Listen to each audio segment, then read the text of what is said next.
अभी हमारे यहाँ एक तिथि आने वाली है, अक्षय तृतीया।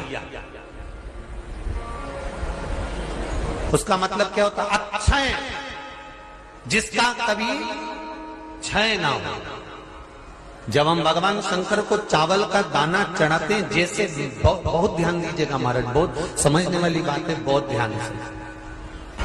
चावल का दाना हमारे मस्तक पर तिलक करने के बाद पंडित जी क्यों लगाते हैं कि भगवान जैसा समय आज चल रहा है, आप पूजन कर रहे हो, पाठ कर रहे हो, दान कर रहे हो, पुण्य कर रहे हो, सत्कर्म कर रहे हो, भजन कर रहे हो, मेरा देव अधिदेव महादेव, मेरा नारायण, मेरा सत्यनारायण भगवान, मेरा राम जी, मेरा विष्णु जी, मेरा भागवत मैया, मेरी रामायण मैया, ब्राह्मण मस्तक पर तिलक लगाने के बाद चावल इसलिए लगाता है कि जैसा समय आज चल रहा है, भगवान तुमको ऐसा ही समय बनाकर रखे और तुम ऐसे ही चार चांद लगाते रहो, दान पुण्य संकीर्तन करते रहो। इसलिए मस्तक पर चावल का दाना लगाया है।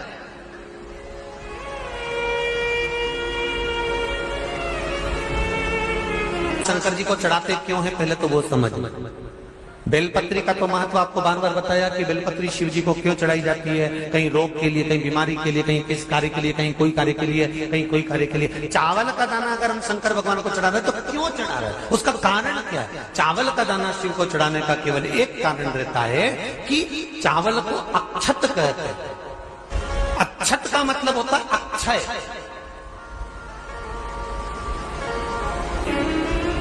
कोई मर जाता है, मरने के बाद जब तक पगड़ी नहीं होती तब तक माथे पर तिलक, चावल का दाना लगाया जाता है।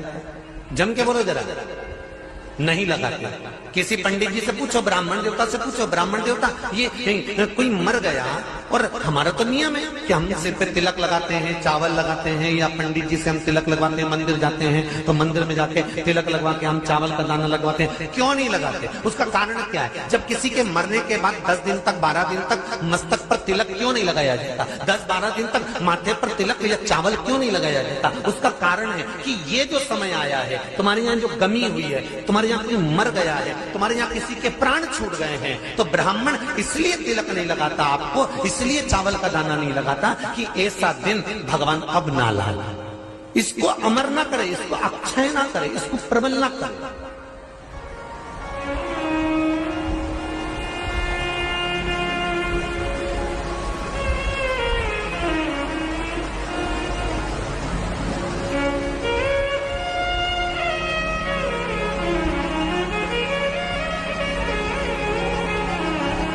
और जब चावल का दाना, तो यहां शिव महापुराण की कथा करी, चावल का दाना हम शिव जी को क्यों चढ़ाते हैं, भगवान को क्यों समर्पित करते हैं, भगवान की पूजन में अक्षत क्यों समर्पित करते हैं, चावल क्यों समर्पित करते हैं, उसका कारण क्या है? तो कहा आज मैंने जब चावल का दाना आपको समर्पित करा है, जिस भाव से, जिस विश्वास से, जिस श्रद्धा से, जिस मन से मैं आपको रिझा रही हूँ, हे भोलेनाथ मेरी ये मनोकामना पूर्ण कर, इसको अक्षय कर देना, इसको अमर कर देना, बस इतनी कृपा आप कर।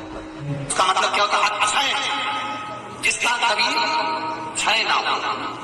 कई लोगों ने महत्व को बिगाड़ दिया के दिन सामान लेकर आना है, चांदी का बर्तन लेकर आना है, ये सामान लेकर आना है, वो सामान लेकर आना, लाओ, मना नहीं है।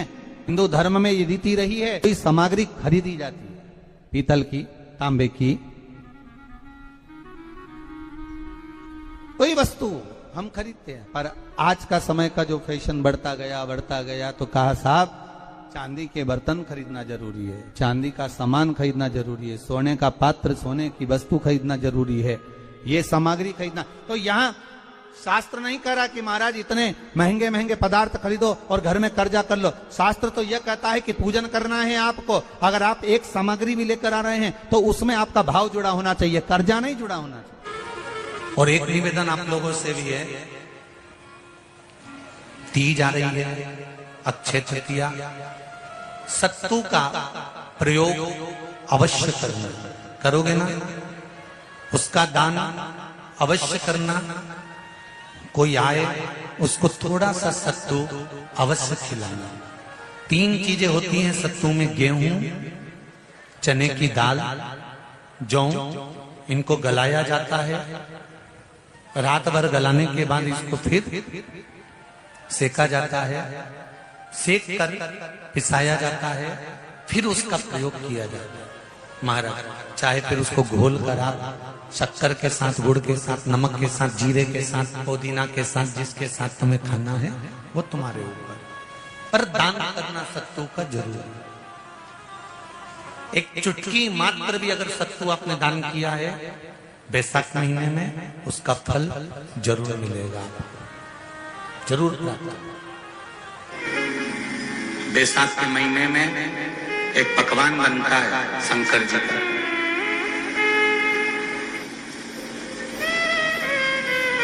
शिव जी के हाथ में त्रिशूल है, शिव जी के 3 नेत्र हैं, बेलपत्री में भी 3, बोलते जाओ, पत्ती है। बैसाख के महीने में जो शंकर भगवान को प्रसाद का भोग लगता है उसमें भी 3 ही चीज मिलती है, सत्तू।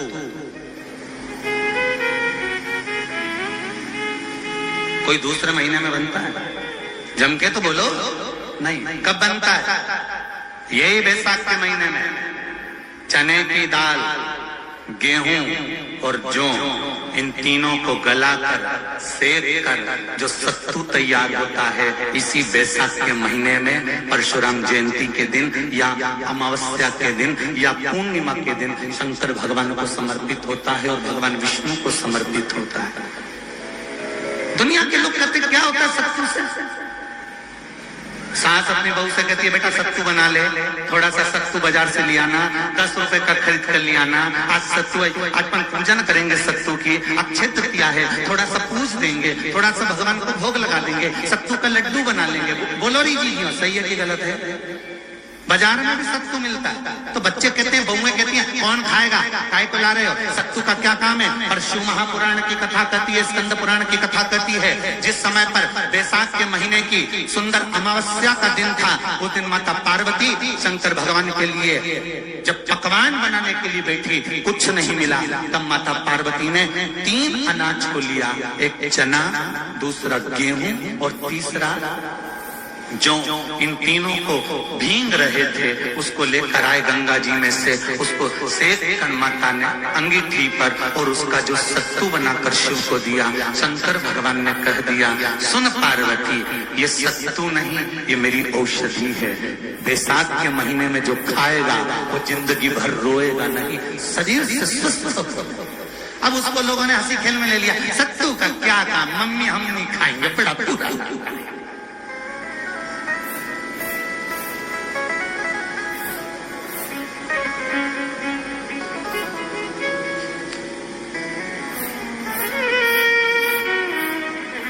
शिव जी का एक एक चीज,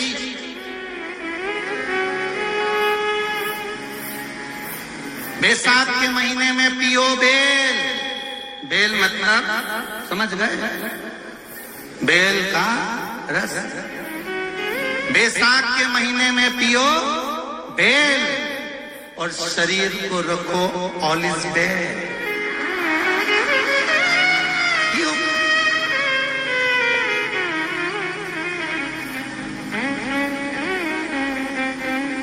शरीर बेकार नहीं हो, शरीर बेकार नहीं हो सकता। अब शिव आराधना तो करो। हाँ, जिंदगी की मोड़ पर शंकर परीक्षा बहुत लेते हैं, बहुत परीक्षा। और सत्तू चाइना से नहीं आएगा, इंडिया में बनेगा और बना भारत में ही।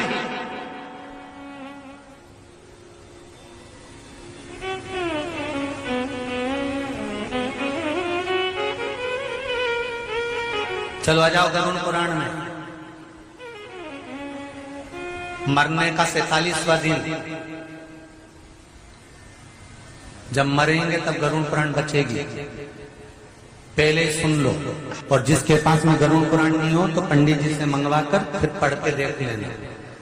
मरने के 47वें दिन, 47 डेज, 47वें दिन किस चीज का दान तुम्हारे सामने आता है? के 47वें दिन, 10 दिन तक तो जीवात्मा घर की अटारी करे थी, मरने के बाद 12वें के दिन चली जाती है। उसके बाद में जब 47वां दिन आता है तो 47वें दिन जीवात्मा को क्या दान करा जाता है, व्यक्ति ने क्या पुण्य करा होता है कि उसको नरक नहीं भोगना पड़ता, बेतरनी नहीं भोगना पड़ती, वो सीधे बेतरनी से पार हो जाता है। वो किस चीज का दान है? तो कहा शिव महापुराण में, गरुण पुराण में कि वो सत्तू का दान है जो बैसाख महीने में करा जाता है। सत्तू का दान 3 चीजों से मिलकर बनता है। जौ, बोलते जा, गेहूं, चना, ये 3 चीज से मिलकर बनता है। इसमें जो बारीक बारीक कण होते हैं, जितने जितने 3 चीज के मिले हुए बारीक बारीक कण होते हैं, ये जब दान किया जाता है सत्तू का, तब ये बेतरनी करने के लिए 47वें दिन इस जीवात्मा ने अगर सत्तू का दान करा होता है या सत्तू का सेवन बैसाख के महीने में करा होता है तो उसको बेतरनी नहीं भोगना पड़ती, डायरेक्ट सीधे रतलाम उज्जैन से डायरेक्ट। किस किस के यहां बनता है सत्तू?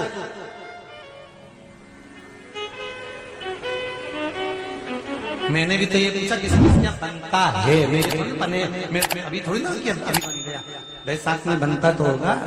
पहले गांव के लोग तीरथ करने जाते थे, गांव का लोग जब तीरथ करने जाता था कोई सामान नहीं लिया, सत्तू बांधी पोटली में धरा यूं और पानी में घोलिया और नमक डालिया या शक्कर या गुड़ घोल के और पी के वही चले। आज के अब जब सैनिक युद्ध करने जाता है, थक जाता है, बहुत थकान हो जाती है, जब उससे देखा जाता है तो सैनिक का जो कमांडर होता है वो सत्तू मंगवाता है और गिलास में घोल घोल कर पूरी सेना को पिलवाकर फिर युद्ध में उतार देता है। फिर युद्ध में साधारण नहीं है महाराज। सत्तू में जितने बारीक बारीक कण होते हैं, जितने बारीक बारीक, अब तुम एक काम करना, अभी जब फ्री हो तो कागज पे रख के सत्तू का एक कण गिनना, 2 3 बारीक बारीक गिनते रहना जरा। तो तुम्हारा क्या जाए गिनने में? भगवान कृष्ण के हाथ में पट्टी बंधी थी तो उनने भी तो रुक्मणी को गिनने को दिया था, जरा गिन तो जरा इसमें कितने धागे। रुक्मणी जी ने कहा इसमें 9,999 धागे हैं। भगवान ने कहा बस यही 9,999 मुझे द्रौपदी को वापिस लौटाना है। गिन के लगा लो, अभी लगा लो, ऊपर तो भगवान गिन के बता ही देगा कि तुमने जो सत्तू दान करा था, तुमने जो सत्तू खाया था, तुमने जो सत्तू भगवान को दिया था, सत्तू का लड्डू बनाकर तुमने बैसाख महीने में भगवान की जो पूजन करी थी, तो अमावस्या के दिन, पूर्णिमा के दिन या अक्षय तृतीया के दिन तुमने जो सत्तू दिया था, भगवान तो गिनती बता देगा कि सत्तू में कितना कण था। और अगर नहीं बताए तो तुम आंदोलन पे बैठ जाओगे। क्या हमें बताओ पहले हमने कितना सत्तू दिया था, उसमें कितने कण थे, बताना अपना।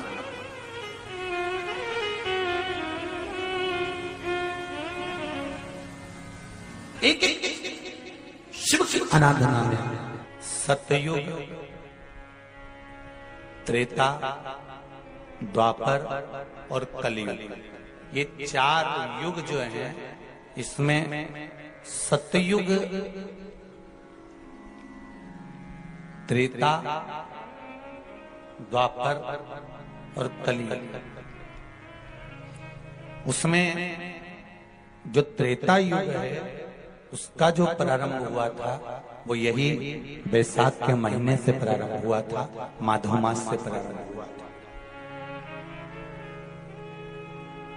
और इस पवित्र मास में कुर्मा अवतार, हयग्रीव अवतार, नरसिंह अवतार, नरनारायण अवतार, परशुराम अवतार, गंगा अवतार, ये सारे अवतार भगवान नारायण ने, भगवान विष्णु ने, मेरे शंकर भगवान ने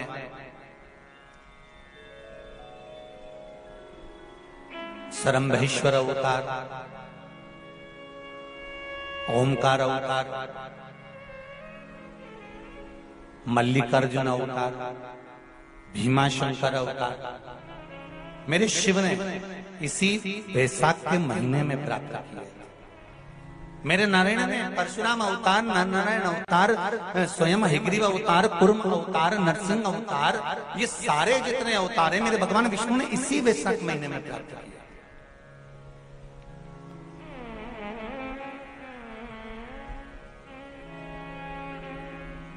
ऐसे कई अवतारों का दर्शन हमारे को वैशाख महीने में हो जाता है। कभी एक विचार करिएगा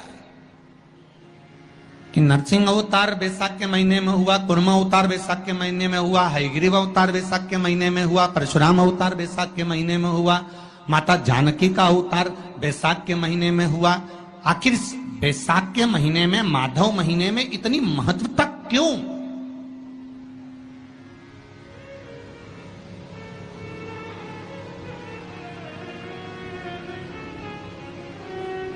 वैशाख के महीने में पड़ने वाली एकादशी, चतुर्थी, प्रदोष,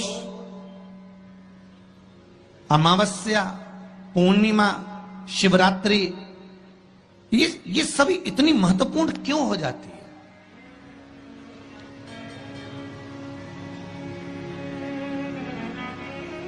इसकी महत्वता इतनी प्रबल क्यों हो जाती है? किस लिए?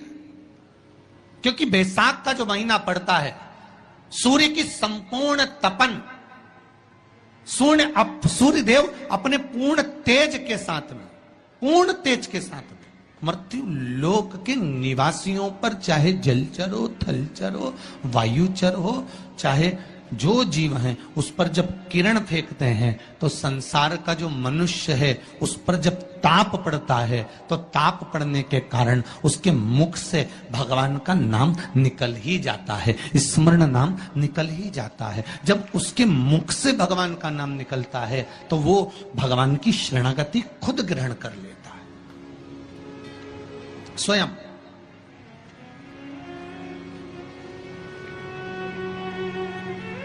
शरणागति ग्रहण कर लेना। बैसाख की पोथी पढ़ते हो आप लोग? आप में से अगर कोई पढ़ता हो बैसाख महीने की पोथी, तो उसमें एक वर्णन आता है, जिस समय पर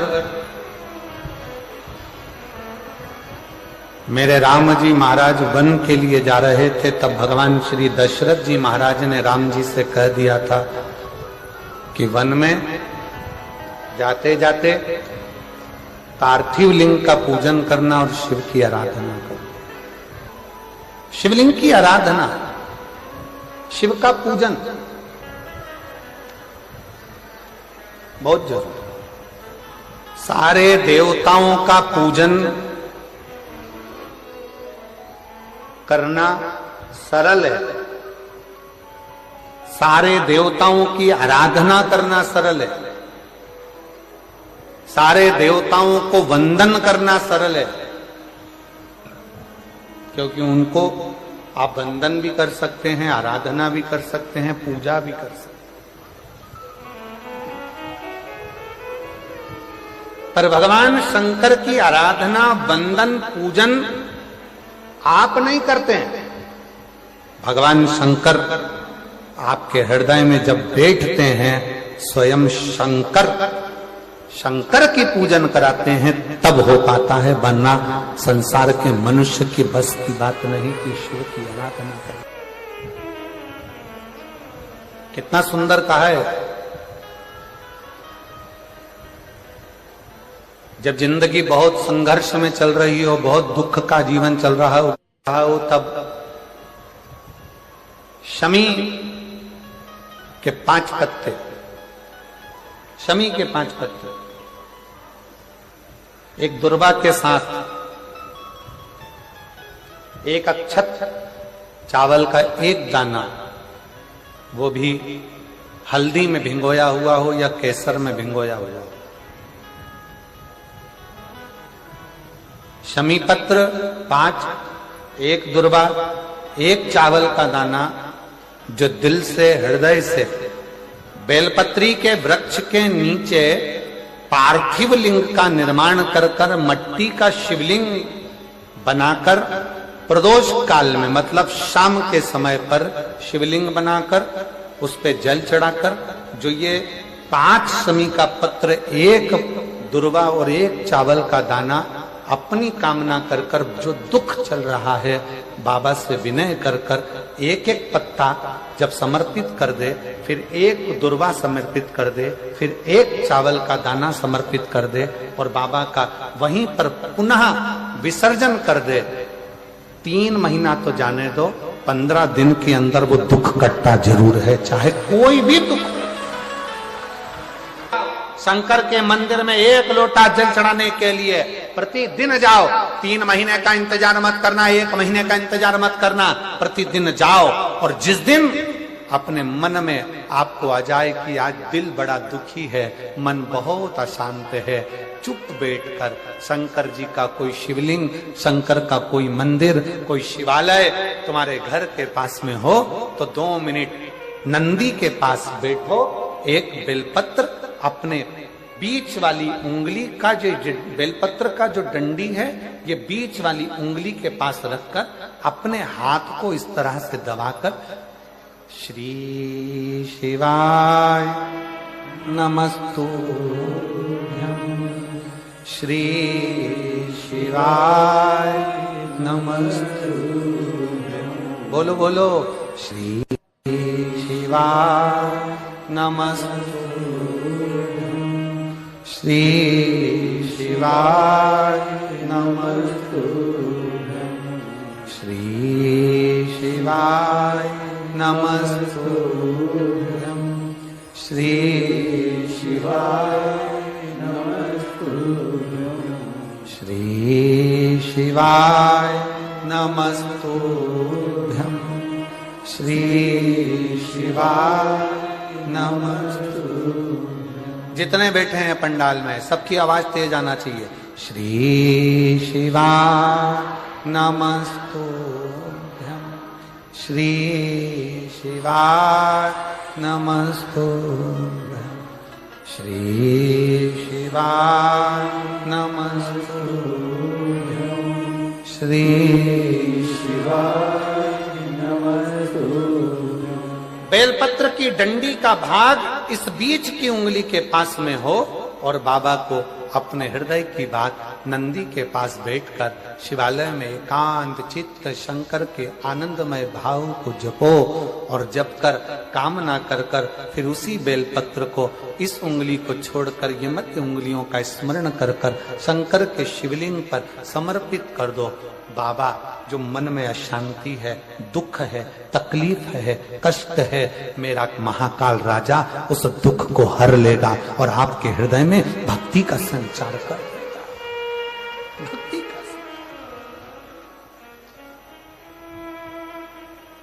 हृदय में भक्ति का संचार क्या है? श्री शिवाय नमस्तुभ्यं में शिव महापुराण की विद्येश्वर संहिता का अध्ययन करिए। आप शिव महापुराण सुन नहीं सकते तो गीता प्रेस गोरखपुर की शिव पुराण को लाइए, पढ़िए। संस्कृत की नहीं पढ़ सकते तो हिंदी की टीका पढ़िए और गीता प्रेस गोरखपुर की शिव पुराण को लाकर अध्ययन करो और उसका विद्येश्वर संहिता का अध्ययन कर कर देखो कि श्री शिवाय नमस्तुभ्यं इसका सार तत्व क्या है कि जो इसको जपता है, जो इसको बोलता है, उसके मात्र मुख का भी दर्शन हो जाए तो समझ लो कि हमारी जिंदगी के सारे कार्य सफल हो गए। सारे कार्य अपने घर के दरवाजे पर लिख दो श्री शिवाय नमस्तुभ्यं। कोई स्टिकर मिल जाए तो दरवाजे पर चिपका दो श्री शिवाय नमस्तुभ्यं। अपने घर के दरवाजे पर जब श्री शिवाय नमस्तुभ्यं दरवाजे पर लिखा होगा, कोई आ रहा होगा बुरी खबर सुनाने के लिए भी, अगर वो दरवाजे पर पढ़ लेगा, कोई भी दुख क्यों,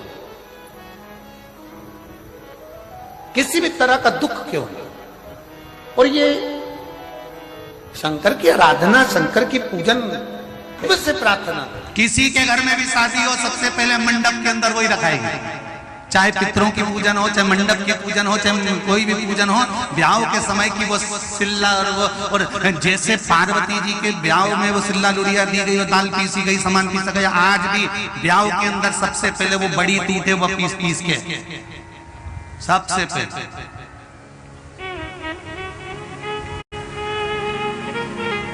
अब दुनिया के लोग पूछते हैं ये कहाँ का नियम है, पर तुमको बता दो शंकर जी के ब्याह का नियम है। भले इतनी सी तोड़ो पर बड़ी, अरे बोलो तो यहाँ टूटती कि नहीं टूटती?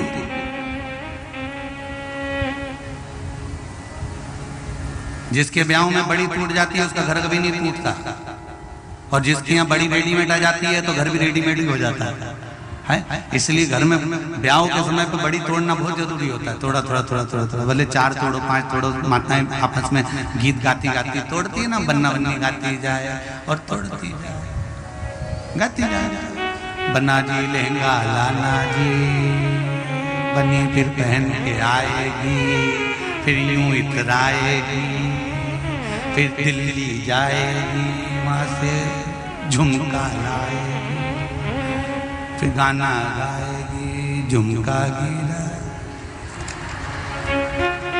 अब अब बड़ी तोड़ते समय माता बड़ा सुंदर सुंदर भाव गाती है। कभी गणेश जी गा लेती है, कभी बना गा लेती है, कभी आनंद गा लेती है। उसका एक हृदय सुख है। शंकर भगवान के विवाह से जो एक रिश्ता जुड़ा हुआ है ना, वो रिश्ता कभी समाप्त नहीं होता, वो एक आनंद का रिश्ता है शिव विवाह।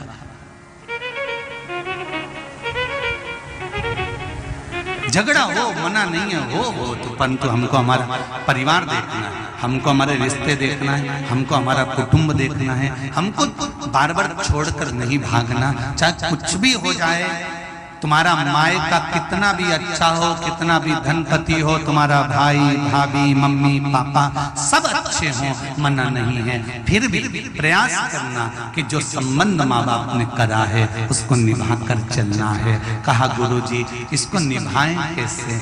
कई बार बहुत दुख भी आ जाता है, तकलीफ भी आ जाती है, माना थोड़ा समय एडजस्ट करने में लगता है, पर इतनी जल्दी निर्णय मत लेना कि तलाक पर पहुंच जाओ। थोड़ा एडजस्ट करिए। तलाक करने के बाद में क्या करोगे? दूसरी शादी करोगे। अगर ललाट में पहले ही अच्छा लिखा होता तो ये भेरू काय को मिला होता? सही है कि गलत है? अब दूसरी कर लोगे, फिर वही मिल गया तो क्या कर लोगे? इसलिए जैसा मिला है, वो टेढ़ी चोटी वाली बाई गाता ना, भला है बुरा है, जैसा मेरा पति मेरा बेटा, तो जैसा मिला कहाँ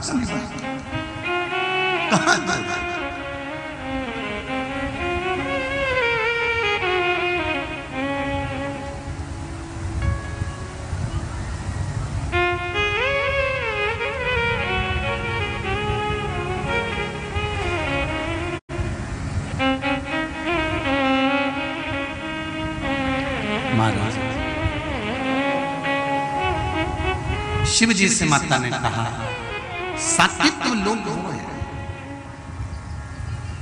जिसको माता अनसुईया जी ने सात्विक लोग बनाया है। सात्विक लोग माता अनसुईया जी ने बनाया।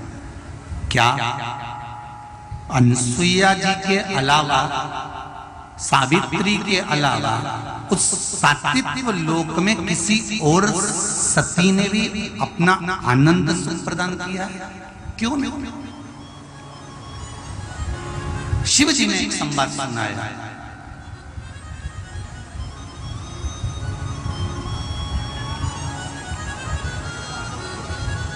एक बार अनसुईया अपने पति आंतर बाबा के साथ में जा रही थी। नर्मदा जी का पावन तट था। मां नर्मदा जी के पावन तट के पास में से जब घूमते हुए निकली तब अनसुईया मैया के मन में आया कि कितनी सुंदर भूमि है, कितना सुंदर जगह है, कितना अलौकिक जगह है, कितने आनंद की जगह है। पर इतनी अलौकिक आनंद की जगह में अगर कोई मिल जाए ऐसा जिसको जीवन की सार्थकता उत्पन्न हो जाए, उसी समय पर एक छोटी सी कन्या दौड़ती हुई अनसुईया जी के पास में नर्मदा जी के तट पर, मां नर्मदा के तट पर वो कन्या मिली, इसलिए अनसुईया जी ने उसका नाम नर्मदा रख दिया। क्या नाम रखा? जम के बोलो। नर्मदा। पर इस कन्या का नाम नर्मदा रख दिया और कन्या धीरे धीरे धीरे धीरे धीरे धीरे अनसुईया जी के आश्रम में, अंतरी बाबा के आश्रम में सुंदर आनंद से चित्रकूट की उस पावन धरा पर नर्मदा, एक कन्या जो अनसुईया जी को मिली थी, छोटी सी बेटी जिसका नाम नर्मदा के घाट पर मिली थी, इसलिए उसका नाम क्या रखा था? नर्मदा। तो वो कन्या अनसुईया जी के यहाँ रहने लगी।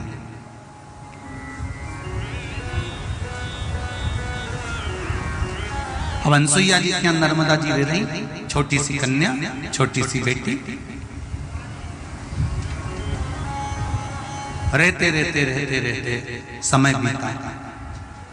एक दिन नर्मदा जी वो कन्या जब बड़ी हो गई, तो बड़ी होने के बाद एक दिन उसके मन में रात्रि को विश्राम करते करते सोते सोते देवऋषि नारद का दर्शन हुआ। और देवऋषि नारद जैसे ही आए तो देवऋषि नारद ने कहा, हरिओ नर्मदा, हरिओ नर्मदा। नर्मदा। वो कन्या उठी, नारद जी को देखा, प्रणाम किया देवऋषि नारद को, बाबा आप आए हो? हाँ। कैसे आना हुआ? देवऋषि नारद ने कहा, नर्मदा तू अनसुईया जी के घर में पड़ी बड़ी हुई, अनसुईया जी के साथ में रही, अंतरिषि के साथ में रही, तूने कभी बैकुंठ का दर्शन करा है तूने? नर्मदा जी बोली, मैंने तो कभी बैकुंठ का दर्शन नहीं करा। देवऋषि नारद ने कहा, अगर मृत्यु लोक में अगर तू आई है, मृत्यु लोक में अगर तेरा जन्म हुआ है और तू अंतरी और अनसुईया जी के यहाँ रहती है, तो एक बार तू बैकुंठ लोक का दर्शन तो कर करा कि कितने सुंदर बैकुंठ लोक, कितना सुंदर बैकुंठ लोक है, तू जा तो सही। अब वो लड़की ने दौड़ कर आई और अनसुईया जी के पास में आज बैठ गई। अनसुईया जी बाती बना रही थी दीप के लिए, और दीप के लिए बाती बनाते समय वो बेटी आई और बेटी नर्मदा मां बैठ कर बाती बनाने लगी। बाती बनाते बनाते अनसुईया जी उसके मन की बात को जान गई और अनसुईया जी ने जान के से पूछा, क्या हुआ बेटा, क्या हुआ, क्या है? तुम्हारे चेहरे पर थोड़ी सी सल नजर आ रही है, कुछ चिंता नजर आ रही है, हुआ क्या? तो इतने में वो बेटी तुरंत कहती है, मां मुझे बैकुंठ देखना है, मुझे बैकुंठ लोक देखना। माता अनसुईया ने अपनी पुत्री नर्मदा को समझाया, ध्यान रखना, ये अमरकंटक वाली नर्मदा की कथा नहीं चल रही है। ये कौन नर्मदा की कथा चल रही है? अनसुईया जी को जो लड़की मिली है उस नर्मदा, उसका नाम नर्मदा रखा था क्योंकि मिली कहां थी वो? जम के बोलो जरा, नर्मदा जी के घाट पर। अगर शंकर जी की कृपा से किसी के घर संतान हो जाती है तो वो शिव जी का नाम रख देते हैं। राम जी की कृपा से अगर संतान होती है तो राम जी का नाम रख देते हैं। नर्मदा जी के घाट पर कन्या मिली थी, इसलिए उसका नाम क्या रखा था? नर्मदा। नर्मदा ने कहा, माँ कुछ भी हो जाए मुझे एक बार बैकुंठ का दर्शन करना है। माँ ने समझाया, अरे नर्मदा वो बैकुंठ धाम है, हम देवताओं के इस कार्य में अर्चन नहीं डाल सकते, तुम इस शरीर से बैकुंठ नहीं जा सकती। नर्मदा ने तो जिद पकड़ ली, चाहे कुछ भी हो जाए मुझे बैकुंठ जाना है, जाना है। मैंने सुना है माँ कि आप जब सात्वित्व लोक बना सकती हो, माँ आपकी सात्वित्व की चर्चा पूरे संसार में है, तो क्या मुझे बैकुंठ लोक का दर्शन नहीं मिल सकता? माँ ने कहा, बेटी बैकुंठ लोक का दर्शन तो मिल जाएगा, पर जीते जी अगर तू बैकुंठ चली गई ना तो वहां से आने के बाद तेरा जीवन बेकार हो जाएगा। अगर जीते जी तू बैकुंठ चली गई तो वहां से आने के बाद तेरा जीवन बेकार हो जाएगा, तुझे दुख झेलना पड़ेगा, तुझे कष्ट झेलना पड़ेगा, तुझे नरक जैसा जीवन जीना पड़ेगा। इतने में तो तुरंत नर्मदा तो नर्मदा थी। जैसे एक माँ अपनी बेटी को समझाते हैं कि उस धर्म में विवाह मत करना, उस लड़के से शादी मत करना, उसके साथ मत जाना, जीवन नरक हो जाएगा। परंतु बेटियों को समझ में कहाँ आता है। बेटियां तो सोचती है कि हमारा जीवन बस वहीं तक है, वहीं तक, बस रात को 2-3 बजे तक बात हो जाए, प्रेम स्नेह की बात हो जाए, उसी में हमारा जीवन लगा हुआ है। पर बेटियों को समझ में कब आता है, जब ऐसे लड़कों से विवाह कर लेती हैं और जब लड़का अपशब्द कहता है, ताने देता है, गालियां देता है और गंदे कृत्य करते हैं, तब जाकर बेटियों को समझ में आता है कि हमने गलत जगह पर विवाह कर लिया। तब बेटियां रोती हैं, तब जाकर बेटियों के जीवन में दुख उत्पन्न होता है।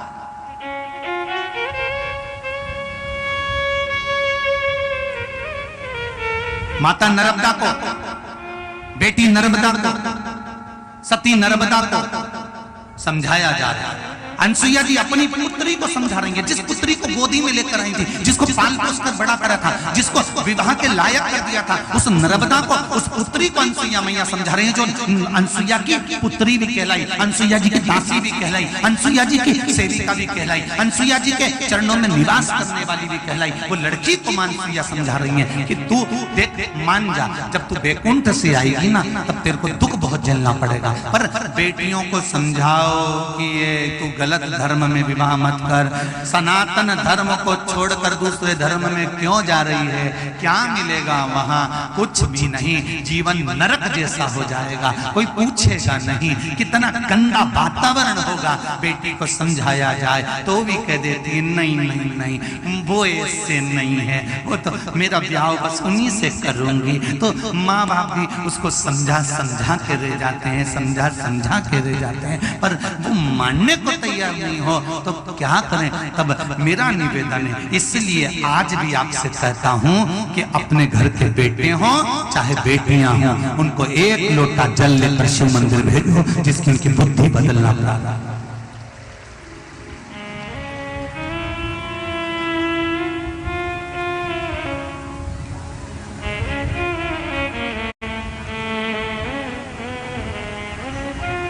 समझाओ,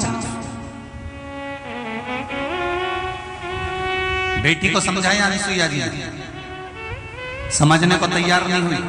मुझे तो बैकुंठ जाना ही है, तो दुख झेलना पड़ेगा वहां से आने के बाद, मंजूर है, जाओ।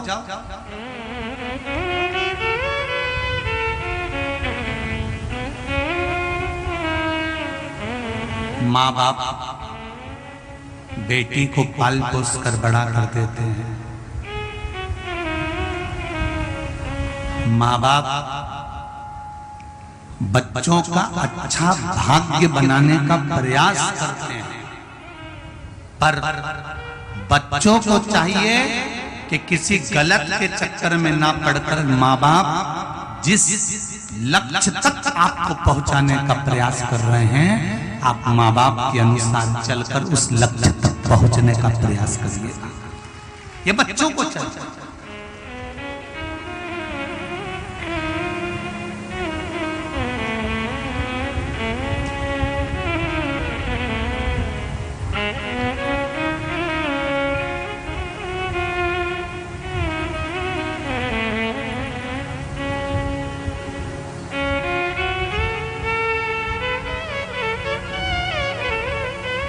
इसीलिए शिव महापुराण के माध्यम से हमारा भी प्रयास रहता है और आपसे भी हाथ जोड़कर निवेदन करेंगे कि आपका भी प्रयास करिए। सनातन धर्म की बेटियां सनातन धर्म में ही विवाह करें, दूसरे धर्म में ना जाए, इसका लक्ष्य आपको निश्चित करना।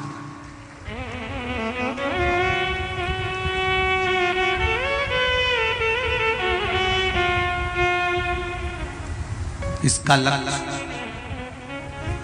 आप शिव युग, और वो शिव युग जरूर है। शंकर का अनसुईया जी ने नर्मदा बेटी को समझाया, नर्मदा तुम मत जाओ बैकुंठ, बाद में तुम्हें भोगना पड़ेगा, मैं तैयार हूं, दुख झेलने के लिए तैयार, पक्का जी, पर जाना है मुझे वैकुंठ का दर्शन करने के लिए, समझाओ। फिर भी ना, चलिए।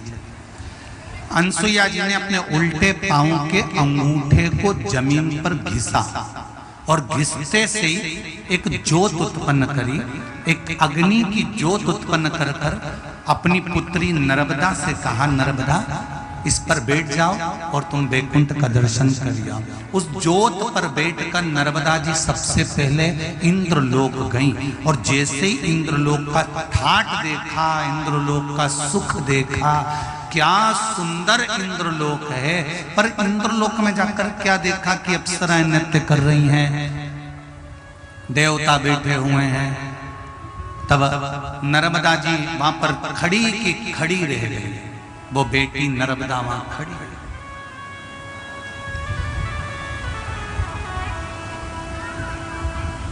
और बहुत ध्यान से सुनना, अमरकंठ वाली नर्मदा जी की कथा नहीं है ये सती नर्मदा की कथा। कौन सी नर्मदा की?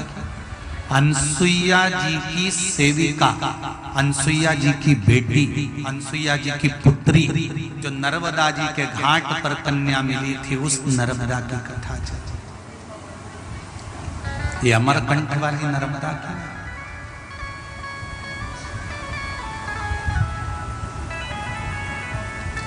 नहीं तो आप लोग किसी को सुना दो और वो कह दे, बताओ हमने नर्मदा जी का ये चरित्र तो कभी सुना ही नहीं था, तो कह देना ये अमरकंठ वाली नर्मदा जी की कथा नहीं, ये सती नर्मदा जी की कथा चल रही है। अनसुईया जी की सेविका, अनसुईया जी की पुत्री।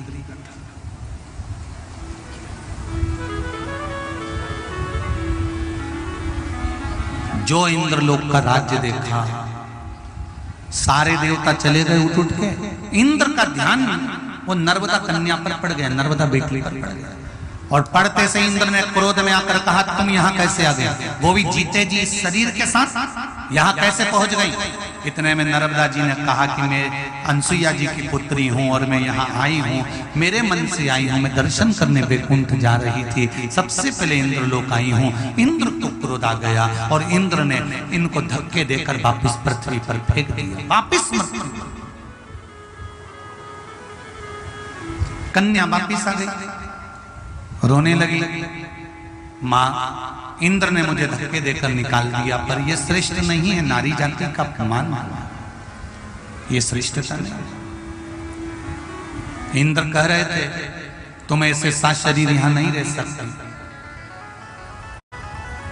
अब नर्मदा जी ने कहा, उस बेटी ने कहा, माँ अब मुझे इंद्रलोक नहीं जाना, 33 कोटि देवता जिस सती का सम्मान करते हैं, मुझे वो सात्वित्व लोक में जाना है। अब बता मुझे क्या करना है। माँ तू जैसा बोलेगी, सात्वित्व लोक में जहां देवता भी सम्मान करते हैं, 33 कोटि देवता जहां आकर सम्मान का एक लक्ष्य निश्चित करते हैं, मुझे उस सात्वित्व लोक के लिए जाना। बता माँ मुझे क्या करना है, तू बता। माँ ने कहा, सात्वित्व लोग जाने के लिए तो बेटा तुझे पहले विवाह करना पड़ेगा। विवाह? हाँ, पर माँ मैं और विवाह करूं ये ठीक नहीं है माँ, मैं तो आपकी सेवा में लगी रहूंगी, आपकी सेवा करती रहूंगी। नहीं, बेटी घर में रहे, माँ बाप उसका विवाह करें। क्यों? क्योंकि माता पिता जब बेटी का कन्यादान करते हैं, जन्म ली बेटी का कन्यादान जब माता पिता करते हैं, तब बाप और माता को एक भी नरक नहीं भोगना पड़ते हैं, वो सीधे वैकुंठ चले जाते हैं। इसलिए मेरी जितनी भी बेटियां आस्था चैनल पर कथा सुन रही हो, जितनी मोबाइल पर सुन रहे हो, जितने इस पंडाल में सुन रहे हो, मेरा बेटियों से करबद्ध निवेदन है, आप अपने माता पिता को कन्यादान का मौका जरूर देना, क्योंकि आपके माता पिता कहीं नरक में ना पड़े रहें। उनको वैकुंठ भेजने की जवाबदारी आपकी है, बेटियों की है। थोड़ी सी सुंदरता देख के मोबाइल का बैलेंस भरवा दे तो उस चक्कर में मत फंस जाना। गाड़ी पे घुमाए उस चक्कर में मत फंस जाना। री जी जियो,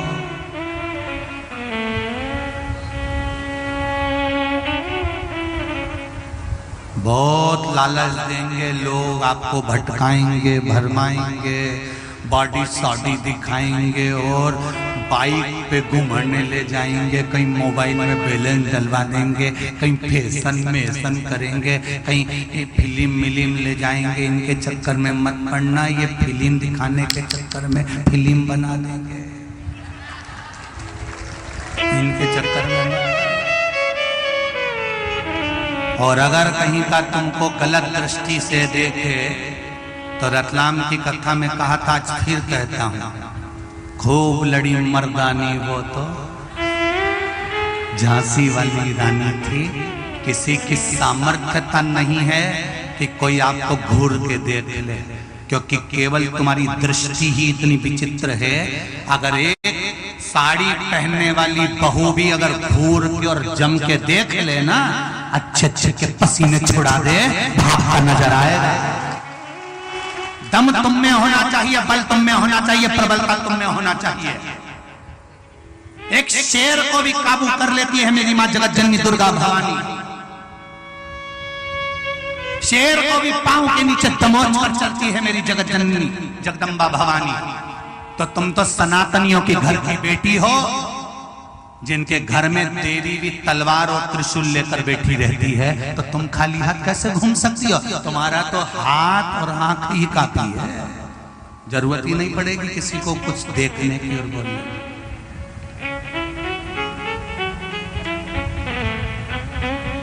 क्या विचार है बेटी?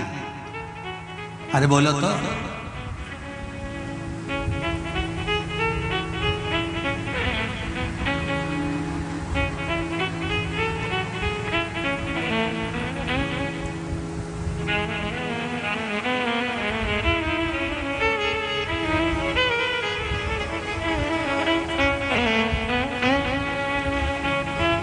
हम तो इस कथा के माध्यम से आपको केवल जगा सकते हैं री बेटियों। ईमानदारी की बात बोले ना, हमारा केवल अगर कोई कहे ना सियोर वाला महाराज पगला है, तो सही में पगला है। हमारा तो काम जगाने का है। आप जाग जाओ, कैसे भी अपने सनातन धर्म को पहचान जाओ और अपनी जिंदगी को पहचानो कि कितनी कीमती है। इस कीमती जीवन को नरक मत होने देना, ये आपके हाथ में है। अपने माँ बाप को नरक मत भेजना, संवार ले, संवार ले।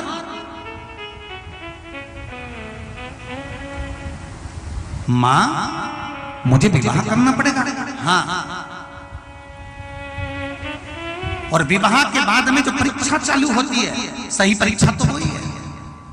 ये जितनी परीक्षा तुमने दी, 10th की, 12th की, फर्स्ट ईयर की, सेकंड ईयर की, MBA की, इंजीनियर की, डॉक्टर की, ये सारी परीक्षा हल की है जिंदगी की परीक्षा के आगे।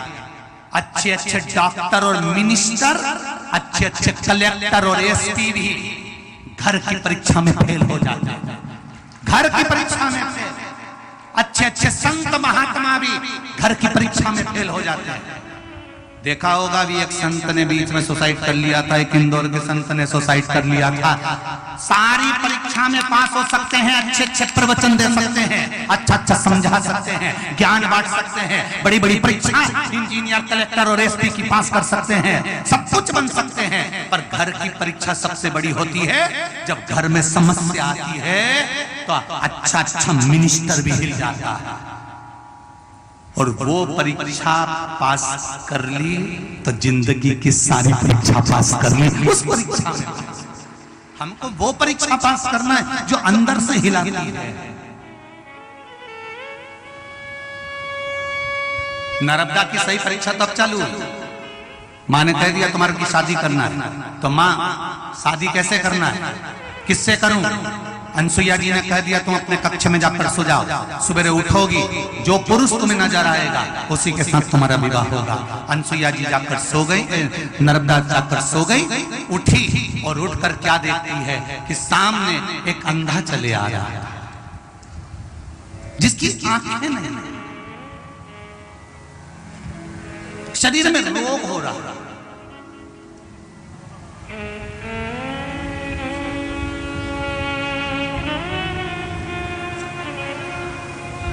बहुत अच्छा देखकर विवाह कर दो, खूब पैसा देख के विवाह कर दो, आगे लड़की का भाग्य भी होना चाहिए। भगवान से ये कहना, पैसा देखकर, बहुत धन देखकर लड़की का विवाह मत करना, लड़के के संस्कार देखकर, गुण देखकर विवाह करना। फिर भले वो लड़का साधारण सी नौकरी करता हो, चाहे जॉब करता हो, चाहे बिजनेस करता हो, जो आपकी बेटी को खुश रख ले, ऐसे लड़के के साथ विवाह करना। जो पैसा तो कमाए और वाणी से मेंढक टपका है, ऐसे से विवाह मत करना। भाग्य में होगा तो धन ढेर मिल जाएगा, और भाग्य में नहीं होगा तो धन मिलेगा नहीं। कहां मिलेगा?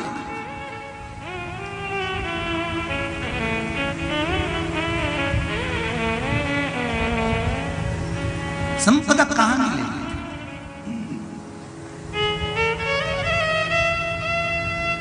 महाराज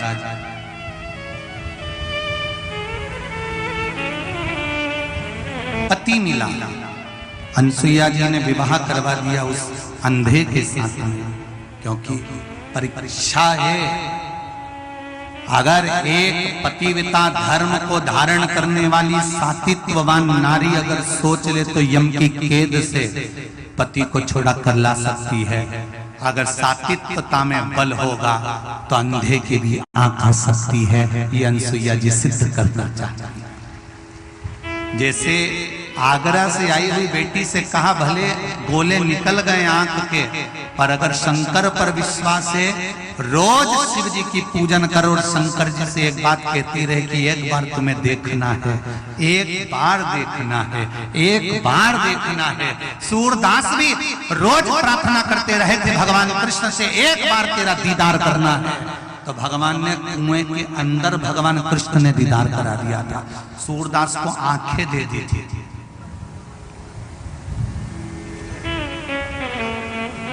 तो क्या तुम्हें नहीं दे सकते? ऐसा कौन सा दुख है जो शिव नहीं हर सकते? शंकर ये पत्रों, अगर विश्वास है तो भगवान है, और अगर विश्वास नहीं तो भगवान है। भरोसा तो करो। क्यों भटके? एक लोटा जल सब समस्या का हल। बच्चे हो, बड़े हो, बुजुर्ग हो, जवान हो, इंटरव्यू देने जा रहे हो, परीक्षा देने जा रहे हो, कोई कार्य के लिए जा रहे हो, एक लोटा जल सुबह से उठ के शिव जी को चढ़ाओ, प्रार्थना कर लो, तेरे भरोसे पर हूं बाबा, तुझे समान।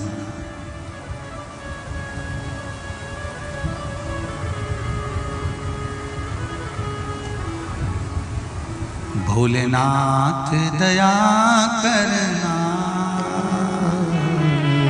मैं तेरे सहारे हूँ। मेरे बाबा दया करना, मैं तेरे सहारे हूँ। ना घर के सहारे हूँ, ना परिवार के भरोसे हूँ, ना घर के भरोसे हूँ, ना परिवार के भरोसे हूँ। मेरे बाबा दया करना, मैं तेरे भरोसे हूँ। भोले बाबा दया करना, मैं तेरे भरोसे हूँ। ना इनके भरोसे हूँ, ना उनके भरोसे हूँ, ना मायके के भरोसे हूँ, ना ससुराल के भरोसे हूँ। मेरे बाबा दया करना, मैं तेरे भरोसे हूँ। मेरे बाबा दया करना, मैं